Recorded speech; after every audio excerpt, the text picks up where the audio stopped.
Hello, this is Laura. I'm going to read you the Clara story today, which goes like this. No one attended the Thanksgiving dinner I invited to my family. No texts, no calls. My sister then uploaded a picture. Her meal was chosen by our whole close-knit family. I took a vacation, shared my pictures, and my phone rang nonstop. All right, let's leave. Clara is my name. I've always been the odd man out in my own family, and I'm 30 years old. Please understand that I adore my parents, my older brother Mike, and my older sister Rachel. However, there are moments when I feel more like I'm seeing their lives through a window than I am a part of them. David is the spouse of 35-year-old Rachel. Their two children are 5-year-old Jake and 8-year-old Emma. Rachel, a marketing professional, has a knack for making things appear flawless on social media. She hosts these incredible parties that everyone speaks about for weeks. Her kids are always well-groomed, and her house is always immaculate. Mike, who is 33, is wed to Jennifer. Sophie, their only child, is 6 years old. Jennifer is a part-time nurse, and Mike is an engineer. They're the responsible, quiet ones. Like Mom, Jennifer has an obsession with having everything tidy and orderly. Then there is me, living alone in a home I purchased 2 years ago, working as a graphic designer, and not dating anyone. My family acts as though I live in a catastrophe area, even though I'm not dirty at all. Mom and Jennifer often say something about dust on my bookcase, or how I should hoover more when they come to visit, which isn't very often.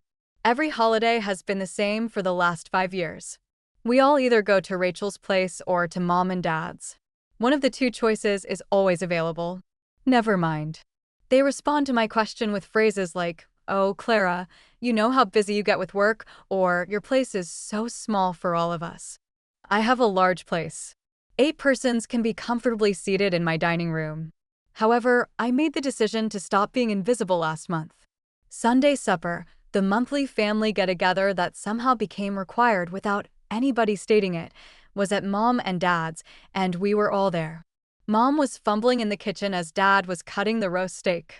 Rachel was using her phone to show everyone pictures from Emma's dancing recital. In a moment of silence, I declared, I want to host Thanksgiving this year. Everyone practically stopped speaking in the middle of a sentence. Mike set his fork down. Jennifer's eyebrow went up. Rachel gave me a look as if I had just declared my intention to run for president. When Mom feels that I'm being unrealistic, she says, "That's sweet, honey," in that voice. But Thanksgiving is a lot of work. Saying, I can handle it, I've spent years preparing meals for myself. I'm capable of cooking a turkey. Rachel chuckled. It wasn't a cruel laugh, but it wasn't exactly encouraging either. There's more to planning a family vacation than just preparing a turkey, Clara. Planning, scheduling, and ensuring that everything works out flawlessly are all involved. Which is why I'm asking now, a month ahead, I said. I want to do this. Dad gave a slow nod. If that's what you want to do, sweetheart. He didn't sound enthusiastic, though. Not one of them did. As if they were trying to figure out how to persuade me out of it without offending me, they all simply sat there staring at one another. My holidays are always perfect, Rachel remarked, wearing a little unreal grin. I mean, I've just had a lot of practice. Clara, you've never really organized anything like this before. It hurt. That's because nobody ever lets me try, I said. Mike responded, We're not stopping you, but it seemed like he didn't think it was a good idea. When parents believe their child is making a mistake and they will have to teach them the hard way, they shared one of those glances. You know what? I responded as my cheeks began to flush. Perhaps the reason my vacations aren't as enjoyable as Rachel's is because I never get to demonstrate my abilities. Perhaps things would be different if someone gave me a chance rather than assuming I would fail. The table fell silent once more. Dad cleared his throat after that. Clara, you're correct. Now it's your turn. We'll spend Thanksgiving at your home. Rachel responded, Great, but it sounded like she was consenting to go to a funeral. We'll be there. Mike gave a nod. Us too. Jennifer simply grinned, that courteous grin she wears when she doesn't want to express her true feelings. The discussion then shifted to other topics, but I could sense the strange vibe in the room, as if everyone was making fun of me. As if they thought I would phone them in a week and say, it doesn't matter. As usual, let's simply do it at Rachel's place. I wasn't planning to do that, though. I was determined to disprove them. I was going to prepare the most delicious Thanksgiving meal our family had ever enjoyed. The following 3 weeks were filled with preparation and planning. With the type of enthusiasm I often save for major endeavors, I put myself into making this Thanksgiving spectacular. I perused culinary websites, watched every Thanksgiving instruction I could find on YouTube, and spent hours looking up recipes. I created thorough shopping lists, arranged them by store, and purchased the necessary items: turkey 3 days prior, fresh herbs 2 days prior, and everything else a week beforehand. The cleaning crew arrived on Wednesday, and they performed a fantastic job. Never had my house looked better. I could virtually see my reflection in the hardwood floors, every surface gleamed, and every nook and cranny was clear of dust. This time, Mom and Jennifer would have nothing to gripe about. I had meticulously prepared the food, which included green bean casserole with those crunchy onions on top, handmade stuffing with celery and sage, garlic mashed potatoes, and turkey with herb butter inside the skin. I was preparing Rachel's favorite sweet potato stew with micro marshmallows. Mike's favorite food at Mom's place was the cranberry orange relish. Additionally, Jennifer's favorite is homemade pumpkin pie with genuine whipped cream. I even purchased matching napkins and a new tablecloth. Since I never had somebody special enough to use the fine china I had inherited from Grandma, I laid it out. This was enough to make it seem unique. 2 days before Thanksgiving, I posted in our family group chat, looking forward to seeing everyone Thursday at 2 p.m. Can't wait to share this special day with my favorite people. Within an hour, everyone had liked the message: Mom, Dad, Rachel, Mike, even Jennifer and David. I stared at those little heart reactions and felt this warm feeling in my chest. They were excited. Maybe they'd been wrong about me before, but they were giving me a chance now. The night before Thanksgiving, I prepped everything I could, chopped vegetables, made the cranberry relish, mixed up the stuffing. I set the table with Grandma's china and the new tablecloth, put out cloth napkins and the good silverware, and even bought a fancy centerpiece with small pumpkins and fall leaves. I stood in my dining room at midnight, looking at everything laid out perfectly, and felt proud. Really proud. This was going to be amazing. Thanksgiving morning, I got up at 6 a.m. to start the turkey.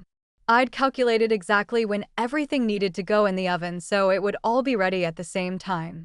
The turkey would take 4 hours, the stuffing needed 45 minutes, the sweet potato casserole 30 minutes. I had it all mapped out on a timeline I taped to my refrigerator. I put on my favorite dress, the blue one that Mom always says looks nice on me, and did my hair and makeup.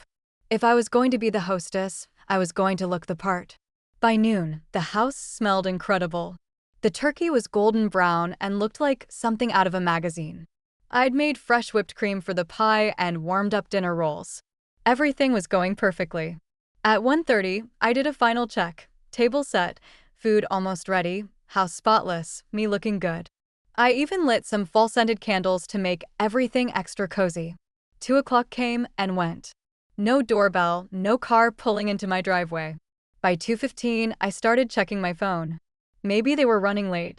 Rachel was always running late because of the kids. 2:30, still nothing. I started walking to the window every few minutes, looking for cars.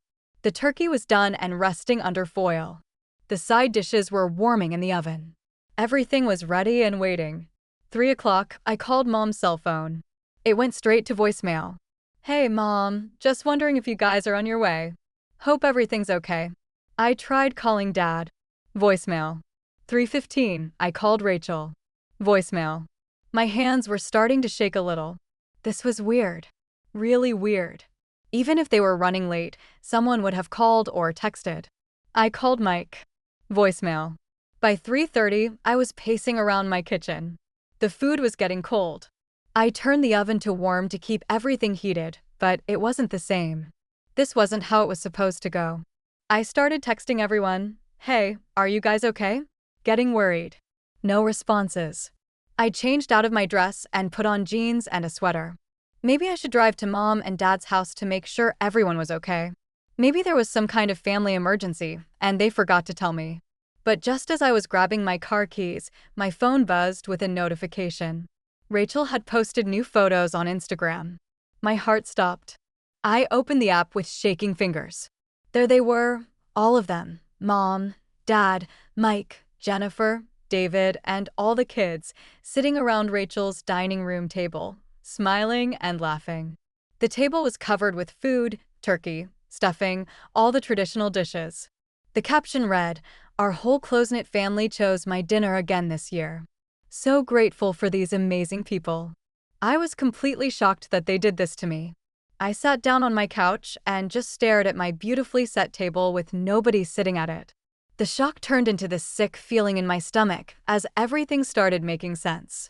I'd noticed before that my parents paid more attention to Rachel and Mike, but I'd always told myself it was just because they were older or had kids. When Rachel got her promotion to marketing director 2 years ago, Mom and Dad threw her a celebration dinner at their house and invited all the aunts and uncles. When I got promoted to senior designer 6 months later, I got a phone call that lasted maybe 3 minutes. When Mike and Jennifer bought their house, Mom and Dad showed up with champagne and helped them move furniture. When I bought my house, Dad came over once to check the plumbing, and that was it. Rachel's kids got elaborate birthday parties that Mom helped plan for weeks, complete with themed decorations and fancy cakes. Mike's daughter Sophie got special grandmother-granddaughter shopping trips every month. My birthday? I got a card in the mail and maybe dinner if it fell on a weekend. I'd always convinced myself that they loved me too, just in a different way. But sitting there looking at that Instagram post, I realized maybe I'd been lying to myself. Maybe they didn't love me at all. Not really. Not the way parents are supposed to love their kids. I didn't call them. I didn't drive over to Rachel's house demanding answers. I didn't send angry texts asking why they'd lied to me. I just sat there for a long time, staring at my phone and then at my empty dining room. Eventually, I got up and started putting food in containers. I saved enough turkey and sides for myself for a few days and packed everything else in grocery bags, all that beautiful food that I'd spent days preparing that nobody had bothered to come eat. I drove to the homeless shelter downtown and donated all of it. The volunteers were so grateful, talking about how many people they'd be able to feed with a real Thanksgiving meal. At least someone would enjoy what I'd worked so hard on. At least someone appreciated it. When I got home, I turned on the TV and watched old movies until late. My phone stayed completely silent all evening. Not one text, not one call, not even a happy Thanksgiving message from any of them. I wasn't expecting anything at that point. Why would they congratulate me on a holiday they'd completely ignored? But I noticed the silence anyway. It felt loud. Friday morning, I woke up and lay in bed for a while, thinking. Then, suddenly, I knew exactly what I needed to do. I picked up my phone and called my boss. "Hey, Jim, I need to take some vacation time. 2 weeks, starting Monday, if that's okay." "Sure thing, Clara. You've got plenty of days saved up. You haven't taken a real vacation in what, 3 years, for years, something like that. I just need to get away for a while. Take all the time you need. You've earned it." As soon as I hung up, I opened my laptop and started looking at flights. Mexico sounded perfect, warm, sunny, far away from here. I found a flight to Cancun leaving Sunday morning and booked it without even thinking about the price. Then I spent an hour looking at resorts before booking a room at a beautiful place right on the beach with an ocean view balcony. If my family wanted to pretend I didn't exist, I was going to show them exactly what they were missing. 3 days later, I was sitting on a plane to Cancun with my sunglasses on and a margarita in my hand before we'd even taken off. Well, not really a margarita, but you know what I mean. I felt lighter than I had in months. I didn't tell anyone where I was going. Not my family, obviously, but not even my friends or coworkers. I just wanted to disappear for a while and figure out who I was when I wasn't trying so hard to make people love me. The resort was even more beautiful than the pictures online. My room had a huge balcony overlooking the ocean, and I could hear the waves crashing from my bed. I spent the first day just lying by the pool, reading a book and drinking fruity drinks with little umbrellas in them. On the second day, I started taking pictures. Not just random vacation photos, but really good ones.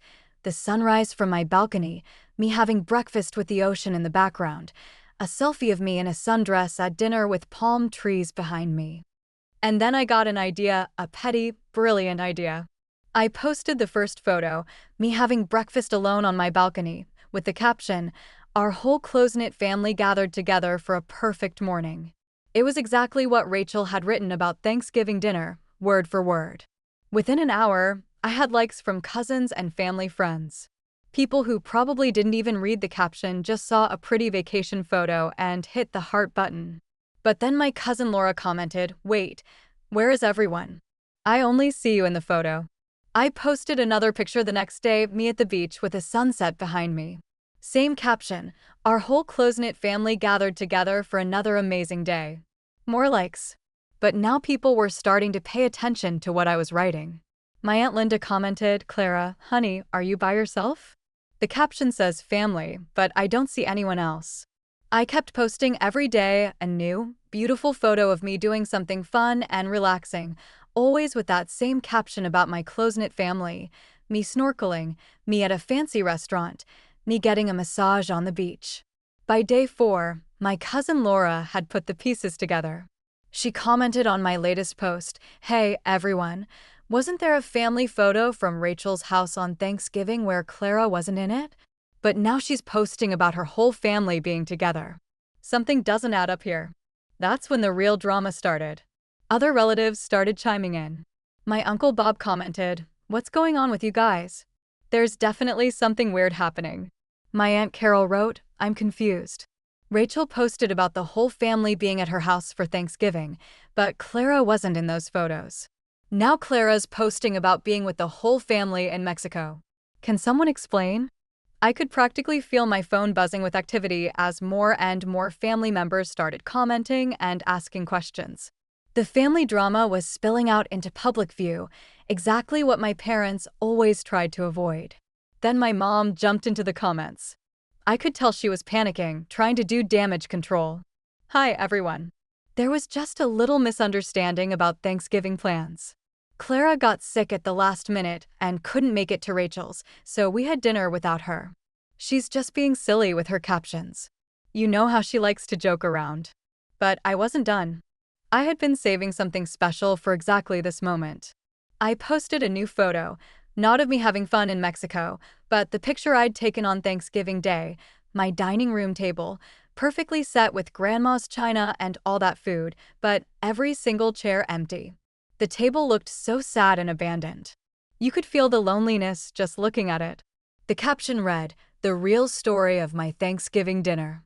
The whole family that promised to come but chose somewhere else instead." Within minutes, that post exploded. Comments started flooding in faster than I could read them. "Oh my God, Clara, I'm so sorry. What kind of family does this to someone? This is heartbreaking. You went to all that trouble and they just didn't show up."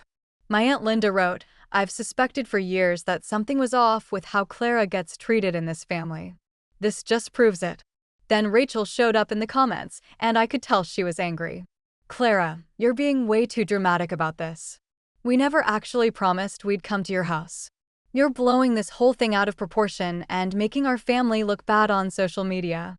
So, I posted one more thing, screenshots of our family group chat, the conversation where I'd invited everyone and they'd all agreed to come, the messages where they'd liked my reminder post 2 days before Thanksgiving. The comments on that post were brutal. Not for me. I didn't need to say anything. My extended family was saying it all for me. This is disgusting. They absolutely promised to come. How could you lie to her like that and let her cook for everyone? Clara has always been the sweetest one in the family, and you guys treat her like garbage. A real family doesn't do this to each other. My phone started ringing constantly. Mom, Dad, Rachel, Mike, they were all calling over and over again. But I was lying on a beach in Mexico with a piña colada, and I had zero interest in talking to any of them. Instead, I turned off my phone and went swimming in the ocean. The water was warm and clear, and for the first time in days, my mind felt quiet. I floated on my back, looking up at the blue sky, and realized I felt more at peace than I had in years. When I finally turned my phone back on that evening, I had 37 missed calls and countless text messages. Most of them were angry demands that I delete my posts and stop embarrassing the family. Rachel had sent me a long message calling me cynical and manipulative for posting their private family conversations online. But you know what? I didn't care anymore. I spent the rest of my vacation completely disconnected from my family drama. I kept their numbers blocked and didn't check social media. Instead, I went ziplining, took a cooking class, learned to paddleboard, and had the most relaxing week of my life. When I flew home, I felt like a different person, stronger, somehow more sure of myself. I still had 3 days before I had to go back to work, so I spent them doing normal things around the house: laundry, grocery shopping, catching up on Netflix. It felt good to have a routine that didn't involve trying to prove myself to anyone. On Wednesday afternoon, I was folding laundry when someone rang my doorbell, then started pounding on the door. I looked through the peephole and saw all of them: Mom, Dad, Rachel, and Mike. They looked angry. I opened the door, and they pushed past me into my living room without even saying hello. "Clara, what the hell is wrong with you?" Rachel started yelling before I'd even closed the door. "Do you have any idea how embarrassing this has been? Everyone in the family is talking about us." Mom was shaking her head like I was a child who'd done something terrible. "You've completely humiliated us, Clara, posting our private family business online for everyone to see. You need to delete everything and post an apology," Mike said. "Tell everyone it was all a misunderstanding." Dad just stood there with his arms crossed, looking disappointed. I waited for them to finish yelling, then said calmly, "No, I'm not deleting anything, and I'm not apologizing. You guys are the ones who should be apologizing to me." Mom stepped forward. "Clara, if you don't fix this mess, we're going to have to distance ourselves from you." I actually laughed. "Distance yourselves from me? You already did that. You've been doing it my whole life." "That's not true," Dad said, but he didn't sound convincing. "Really? When was the last time you helped me with anything? When was the last time you threw me a party or showed up for something important to me? When was the last time you treated me like I mattered as much as Rachel and Mike?" They all looked at each other, and I could tell they didn't have an answer. "You know what?" I said. "I'm done trying to earn your love. I'm done begging for scraps of attention. You want to distance yourselves from me? Fine. I'm breaking off relations with all of you, starting right now." The room went completely silent. They all stared at me like I had just spoken a foreign language. "Clara," Mom murmured tremblingly, "you don't mean that." "Yes, I do. Leave my house." "You're being ridiculous," Rachel commented. "You're acting like a spoilt brat who didn't get her way." "Get out," I said again. Mike tried something else. "Look, this is something we can resolve. Perhaps we can all get together and discuss it like grown-ups. Nothing needs to be worked out. It's obvious that you folks don't care about me. I don't care about you anymore, then. Leave now, please." For another minute, they waited there, presumably expecting me to give up like I usually had in the past, but I refused to. I just approached and held open the front door. At last, they departed. When Rachel, the final person to go, looked around, she said, "You're going to regret this, Clara." However, I didn't think I would have any regrets. I was liberated. My mom attempted to contact me throughout the course of the following several days using various phone numbers, mentioning that we should have a family meal to talk about our contradictions. I disregarded each and every one. Along with a generic statement of apologies, they gave me a care box. I returned it because I wouldn't accept it. From a friend's phone, Rachel texted me, telling me to stop being so childish and to mature. I also blocked the number. My birthday was 2 months later. Only my true friends, who genuinely cared about me and showed up when they said they would, were invited to the party I planned for myself. I felt more loved and valued than I had at any family get-together in years, and we had a great time. That night, a delivery man arrived bearing costly presents from my parents and siblings, who were presumably attempting to win me back. I urged the man to return the items to their senders since I wouldn't accept them. 6 months have passed since Thanksgiving, and I have also quit attempting to fit in with a family that didn't want me there. And what do you know? I have never felt happy. I began attending therapy, which has aided me in seeing that their actions were unacceptable. I honestly don't want to restore those ties, but my therapist believes family therapy would be helpful if I do. If they truly acknowledged that what they did was wrong, that they neglected me, that they damaged my feelings, and that they treated me as like I didn't matter, I may think about making amends eventually. But I'm better off without them till they do it. I'm not trying to prove myself to anyone for the first time in my life. I'm just going about my life with individuals that genuinely value me. And that's a really nice feeling.